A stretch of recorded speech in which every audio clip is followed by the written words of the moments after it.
Hi everyone, good morning. We are at Yale, New Haven, and this is another episode of Amazing Grace.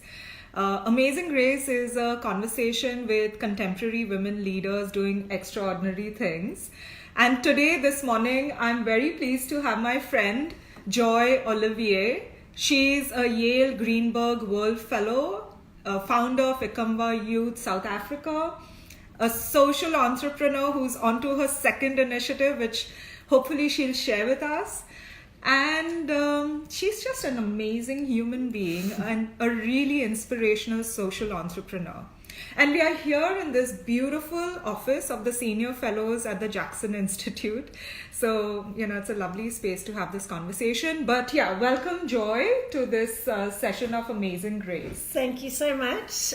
It's a real pleasure to be here with you. Thank you. Great. Yeah. So we're going to have a little bit of fun in this conversation. So how are you feeling this morning?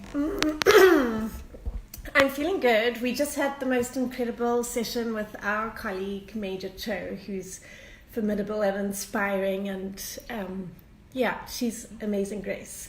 So I'm feeling very inspired and a little emotional because she's just so incredible. Absolutely. So, that's why I started Amazing Grace, because I have the privilege of being part of several networks where I meet these amazing women doing really extraordinary things, like Joy, who's a social entrepreneur, but you've been through at least 4 of the episodes before where you have diplomats quitting their jobs to work on child rights. You have a human rights activist working on the missing people issue. You have Tintin, who was in West Africa, though she's Burmese, and was leading the operation for Oxfam on the ground during Ebola. She could have gone away at any point in time. And then Elpida, who's been in the hottest war zones in the world, trying to bring peace. But here today, we're going to talk to Joy. So before we begin, a question I really love asking all these amazing women are, describe yourself in 3 adjectives.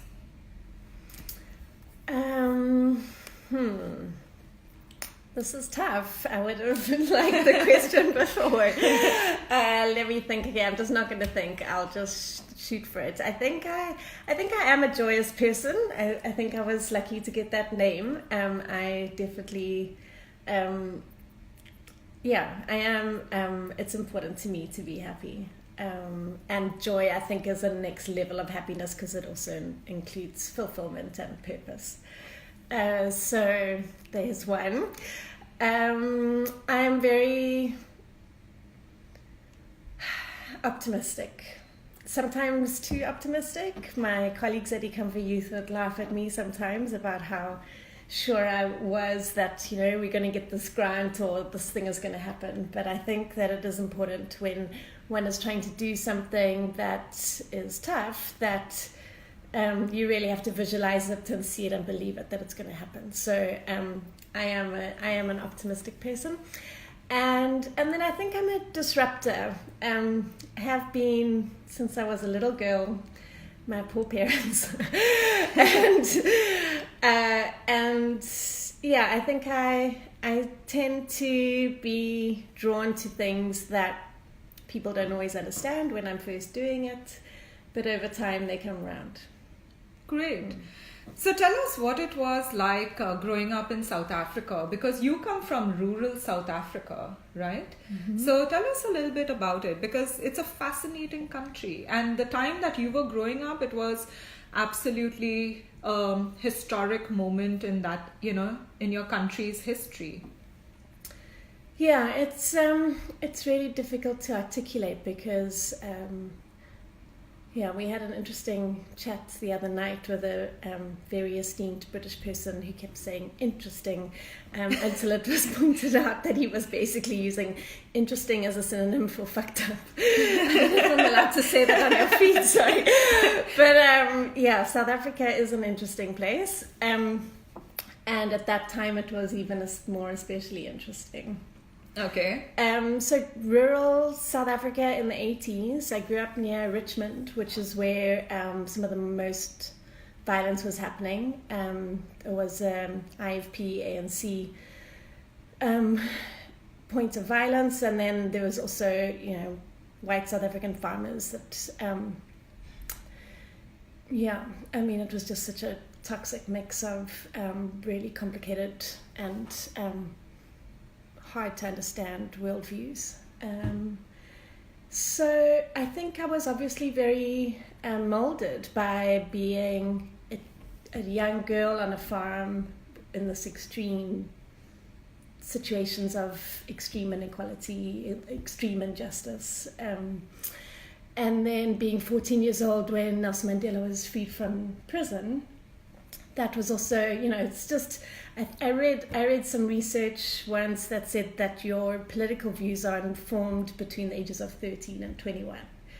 I think that's definitely been true for me in terms of that being that age and that time in my country. So I think that the challenges that South Africa is dealing with today are to a large extent due to that recent history. And I think that for those of us who were alive during that time, comes a major responsibility to try and redress some of those ills. And particularly for those of us who are white South Africans who have and still do benefit from the oppression of other people in our country, we need to take responsibility for that and to do what we can to make it better. And you've certainly done your bit to make it better. So can you tell us what was the idea behind Ikamba Youth, and how did you start this project, which turned into this major organization? So Ikamba Youth wasn't my idea. It got started in a conversation between myself and Makosi Gogwana, who was my colleague at the Human Sciences Research Council. We were working on science and technology and innovation and looking at research and development for the Department of Trade and Industry. And one of the questions that we were looking at were like, where do the future generation of scientists come from? What does the transformation of South Africa's scientific community look like and involve? And that brought us to looking at, the fact that all the scientists at that point were all old white men. And, where's this next generation of scientists coming from? Which then took us to look at the academic results in high school. So in South Africa, the final year of high school is it's called matric. And the grades that you get, it's a big national exam, it's a super big deal. And the grades that you get in that exam determine what your next steps can be. It's a pretty intense situation because those results determine where you can study, what kind of financial aid you can or can't get, what courses you can do, whether or not you can get into an institution at all. And even if you don't matriculate with results that make you eligible to get into some kind of tertiary education, having that matric significantly increases your earning potential, and it's a minimum requirement for pretty much every job. We were looking at who comes out of the school system that's eligible to study science at universities. And the disparities between racial academic achievement was just so shocking. And the small numbers of black children that were coming out of the schooling system eligible to do those was, really shocking. To the point that we thought there must be something wrong with the data. Because at that point, the South Africa's education crisis wasn't as well understood or known about. So Makosi and I were chatting about this, and he went to school in Khayelitsha. He was brought up in the Eastern Cape and came to Khayelitsha to go to school. Had gone to the University of the Western Cape, and in describing to me the challenges that he had through his background in accessing education, between the two of us, what we learned together was that it's really a lack of information and a lack of support that gets in the way for talented black youth to make their ways in their careers. And then Makosi is a very, very strong-willed and amazing person. And said, so are you. He said, we could do something at my old school. Mm-hmm. So he called his old school principal, who had been the principal even when he was there. And we said we want to come tutor on a Saturday. We sent emails to our friends. Most of them all said yes, they want to come. And we showed up without any clue of what we were doing. And so it really wasn't an idea. It was a response to a problem which we called on everyone we knew to join in solving it. And then collectively and collaboratively, we developed the combi youth model. And the most important people influencing that development were the learners themselves. So that cohort of learners, 2003, 2004, 2005, 2006, made some really big innovative input that is being replicated in centres around the country even today. Great. So I just want to recap a little bit. So Joy is a social entrepreneur from South Africa. She was one of the co-founders of Combi Youth, which provided not just after school, education services for children, but really being a peer and a buddy system for children where their parents may not have had the resources or the time or even the means to give them that kind of support that was needed. And you started it in 2005? 2003. 2003. And just like Safe City, she just jumped into it once she identified, she and her co-founder identified a need, and subsequently built this into a really strong organization. So I want to ask you about the process, from taking an idea, because many people have a lot of interesting ideas. But it's really the challenge of executing an idea, making it viable and sustainable, and building it over a period of time into an organization. Can you walk us through the process and help us understand that? Because as a social entrepreneur, sometimes we find our journey very lonely, very overwhelming, and meeting another social entrepreneur like Joy, there's a lot of resonance in the story itself. And I personally have benefited from several conversations with her. I feel like I'm on the right track with Safe City and I shouldn't feel so overwhelmed. But can you help us understand the process? Because I'm sure there are a lot of social entrepreneurs out there who are struggling. I think it's really important to have the whole point of what you're doing really clear. So why are we doing what walking we do? this tough road? What is the reason? And I think that a major benefit to Combi Youth's work is that the goals are relatively easy to measure. Mm-hmm. So are young people finishing high school? Are they accessing tertiary education? Are they getting employment? How much are they earning? Are they no longer in poverty? Okay, tick, job done. And so when you know what it is that you're trying to do and you can measure it, and I'm not saying it's been easy to measure, and I'm not saying that our measurement is, because we struggle a lot with access to data and all kinds of monitoring and evaluation challenges. But if you at least have a sense about whether or not you're achieving your mission, and you can measure it, so you can see, okay, this is not working, how do we reiterate? Mm-hmm. And if that iteration can be done in collaboration with other people who are committed and who care and who understand the context. So, it's really, really important at Combi Youth that the people running the branches are people who really understand what it means to be a young person in a township. And that's the expertise that's needed to drive the kinds of innovations that are needed to improve and to provide a quality service. Especially as we've scaled across the country, every community is different.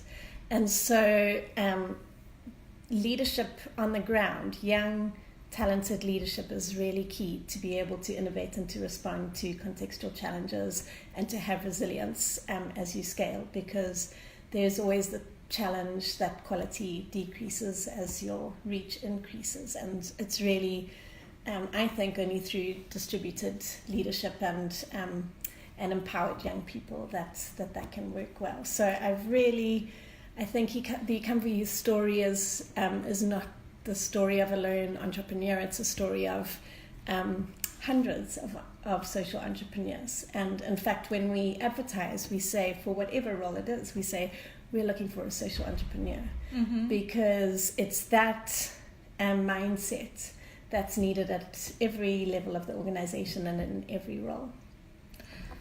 You've touched on several important themes here. One is distributed leadership, the role of community and your stakeholders in the process.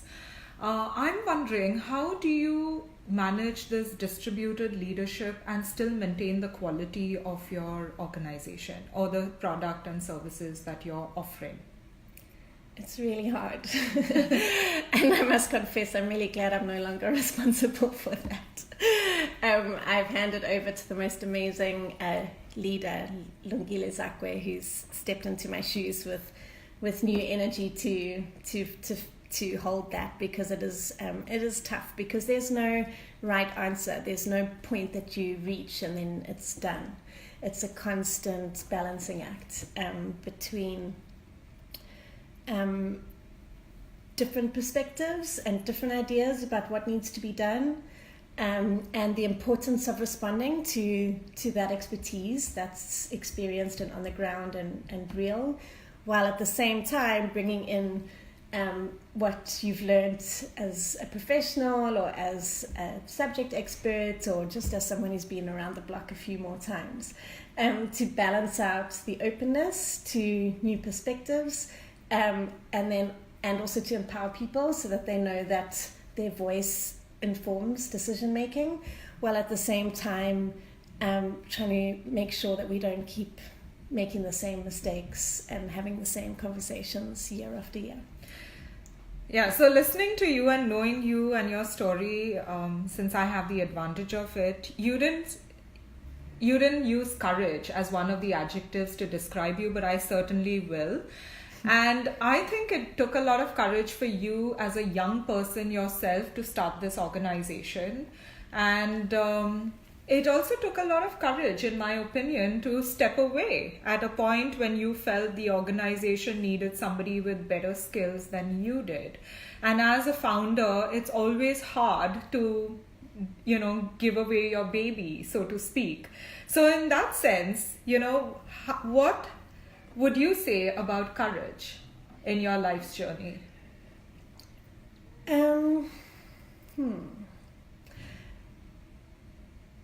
That's many thoughts running through my mind. I think I don't think courage is something that you just decide to do, or that it's conscious, or that you know that you're being courageous. I think it's only in retrospect that one can look back and go like, oh, that was a bit of a bold move. Sometimes courage, naivety, stupidity, craziness, it's a continuum. Somebody said you have to be a bit crazy to be a social entrepreneur. Yeah, or a lot crazy. So I think courage probably comes from my upbringing, from my grandparents, from my parents. I think growing up in difficult circumstances on a farm, I think you learn resilience. My grandmother's an incredibly strong woman, and I think it's part of my courage. I think it's just genetic. And I think it's also, it's being... there's something about the way that I think that once I've decided that that's what needs to happen, that it doesn't occur to me that there's another option. Okay. So Explain the process of handing over your organization. So it's not just about preparing your teams and physically handing it over, but it's also a mental process, right? And also an emotional process, because this is something that you built up, over 15 years or so, and you're just handing it over. So what's it like? Because one day, it may be my time and I do want to move on. So it's always been my leadership style to, work myself out of a job. So I'm very interested in how did you go about this process? And I would encourage a lot of leaders as well to not just sit on their seats and keep, warming up that position, but make space for new leaders and younger people as well. Yeah, I mean, to be honest, I don't think it necessarily took courage to leave eComba. I think, I guess where the courage is and that I didn't know what else I was going to do next. So that was the and that's courageous / crazy and part actually, of the decision. And actually, that's a common thing, because a lot of people don't necessarily know what they're going to do next, and therefore they don't want to leave what they are stuck in right now. And the reality of those jobs is that they're so all-consuming. You don't have time to think about what the next thing is going to be. You just don't have it. And also when you're in it, it's so compelling. Like, I loved my job. So, when you're doing it, it's hard to think about leaving it. But I've never thought of Become for Youth as my baby. It wasn't ever my thing. I think that it's always been such a collaborative and collective thing. I certainly felt responsibility in my role, but that was my job. That's why I was the director, and that's what you sign up for. So I felt the responsibility, but not the ownership. And I think that's important. I think I've seen organizations struggle from founders who feel ownership over an organization, and I feel very strongly that unless you're fully funding the entire operation with your own money, you don't own it. If you're taking grant money, if you have a board of directors, if you are, having good governance, you're ultimately an employee who's answerable to all of those stakeholders, and most importantly to the learners and to the people that you're serving. So, so in that way, it was quite easy to leave, and it felt weird being congratulated to leave, because I was really relieved, to be honest, to be walking away from that responsibility and to know that that responsibility is very much held and owned by the new executive director, and also the other team that was really, my colleagues at Become for Youth are incredibly strong, committed, hardworking. Way too hardworking. I'd have to, force people to take leave. It's just the most amazing team of people. So, myself and the COO were both on maternity leave at the same time. And the organization did brilliantly. Which just goes to show that you need to create independent systems that don't depend on yourself. And that was really encouraging, because I came back and I realized, I'm not as needed as I thought that I was. Sure. And that was a great part of that journey of moving on. When you were 18, did you ever think you would be doing all these wonderful things? No, not at all. I still now can't believe it, actually, to be here. Yeah. Okay, so we are here right now at Yale as World Fellows. What has this experience been for you like? I think I'll only be able to properly answer that once I've had time to process, once it's done. But speaking from the midst of it, Yale is the most amazing place. It really, this and the fellows are incredible. I endorse that. It feels like a film. It feels like we're, it feels completely unreal. And I think to a large extent it is unreal, because it's really not the real world here at all. And so it's just this amazing privilege to be surrounded by limitless opportunity, limitless things to learn, limitless resources, in a really beautiful and enjoyable and inspiring environment. So yeah, I can feel myself changing, my perspectives, my sense of myself, my views on the world. South Africans, well, I've always been really inwardly focused and just super focused on South Africa. And this opportunity has given me an amazing space to learn about other countries and to broaden my perspective and to challenge my views and my assumptions. It's just been amazing. So the Yale World Leaders Program is basically, a time off for mid-career professionals to take stock of what they've achieved and plan their future. And it's really a moment to explore what else is possible, given that you are already on this journey. And in Joy's case, she had just handed over everything to the new leadership of Ikamba Youth. And she thought she was going to relax over here.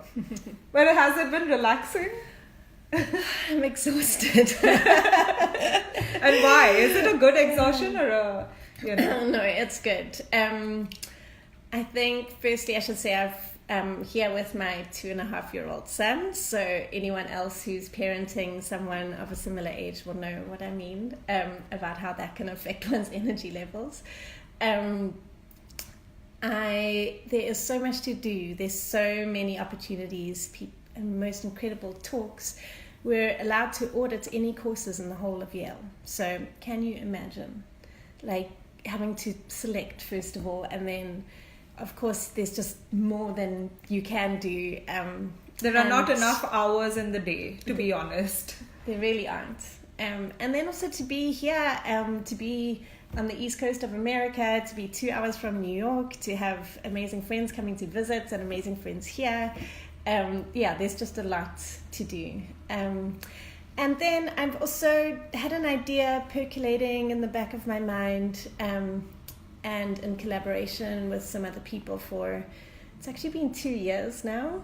I didn't remember that, and then I was speaking with my friend that I'm working on this new venture with, and he pointed out that it's been 2 years that we've been tinkering away in our spare time. So you're going to tell us what this new venture is about? Yes, so I've been really fortunate to have this time at Yale to think about what my next contribution is going to be. And I've been quite intrigued by the huge opportunity there is for shifting the ways in which things are structured, and in particular the ways in which economic systems are structured, where some people get money and some people don't. And to me it's often seemed quite arbitrary as to why is it that certain people who do certain jobs get so much money and other people who do other things that seem in some cases a lot more valuable in terms of a societal contribution get paid a lot less, and the ways in which the whole system of poverty and inequality is structured. So I'm still committed to essentially the same mission that I had from Ikamba Youth, but I've been intrigued to think about a way in which that mission could be achieved for a broader group of people. So not everybody makes it through to the end of high school, and not everybody lives in a community that's within a radius of a tertiary institution, which is how Ikamba Youth operates, because the tutors come from university campuses. I've been thinking about other contexts, and then I've just been massively intrigued by the growth of the medicinal cannabis industry in the US, in Canada. I mean, so I started looking at this about 2 years ago, and over this time it's just radical what's happened in terms of the economic potential of this whole new industry that is growing. I've seen comparisons with the growth of the internet. So there's just a whole new thing that needs to be structured, where governments need to decide what their policy decisions are, industries and companies need to form and figure themselves out, and countries need to figure out how they play in this global field. And South Africa and Lesotho are two countries that are among the top producers of some of the best quality cannabis in the world. And a lot of the people growing that amazing cannabis are living in extreme poverty. So, how do we go about getting those people to be paid what they're actually, the real value of what they're producing? Yes. And both of us had the opportunity to audit a systems led leadership course on social entrepreneurship. And whilst a lot of people have reservations about marijuana and medicinal marijuana, and we tend to focus on the drawbacks of it, can you explain the benefits of it, for those who don't think, and are wondering, whether it's an ethical move? For example, I know Canada just legalized it and the entire supply of marijuana was exhausted in one day. So, but I know you've also done pilots where you've come up with medicines for pain relief as well, and it has worked. So can you share a little bit about the positive benefits and how can governments or society control this from abuse? I think the control is the major benefit for regulating, because it's a medicine that people are trying to access. So I know in South Africa, a lot of aged people that are suffering from chronic pain, for example, are seeking out medicinal marijuana because the other medicines on the market are not serving them. So the challenge with that now is that they don't know where to go. There's a lot of room for abuse in terms of the existing medicine anyway. No, I'm talking about medicinal marijuana. Okay. So anyway, people have access to it. People are getting through it on the other black market. means. So the black Okay. market is a big, real booming industry, but it's completely unregulated. It's untaxed. And so there's just, all the economic and the health benefits are not being leveraged because there's no control. So basically, you're trying to bring about a collective where the end farmer who's growing this great quality produce can get his fair share. Exactly. Okay. And how do we make sure that that produce meets international standards, is quality assured, meets the health regulations and requirements, and is then distributed in a way that's safe, where it can't be tampered with, so that at the end of the day, the patient who's taking that medicine can be sure that what they're getting is what they need and that it's going to help them. Great. And you're using this time to bring this idea to light, isn't it? Mm-hmm. Okay, so here's an established entrepreneur who has, proven her worth in the education space, lifting people out of poverty and generating employment for a lot of youth. And so she's starting a new company, which we will keep an eye out for, but she's looking for investors. So get in early if you really want to benefit from it. And so in closing, what makes you do what you do? Why do you wake up every morning with a smile and joy in your heart? I feel really fortunate and lucky to be able to do this work. I am very much an entrepreneur. The few times I've tried to be an employee didn't work out so well. I'm not super employable. I like to have autonomy. I like to be able to be creative. I like to tackle tough problems. I really enjoy working with people that I love and have fun with, and who challenge me. And most of all, I think what makes me enjoy it is that I'm learning so much. And so that gift to learn a whole lot of new cool stuff about how things could be improved every day is what keeps me going. And my last question is, what message would you give to the young girls out there? So, young girls out there, I I think that being a girl and being a woman is an amazing gift, and it comes with extreme power. And it's pretty ironic and problematic, and that's probably another whole conversation that we can have about the system that's tried to say that those things are not true. But in a way, having that to fight against will make us even stronger.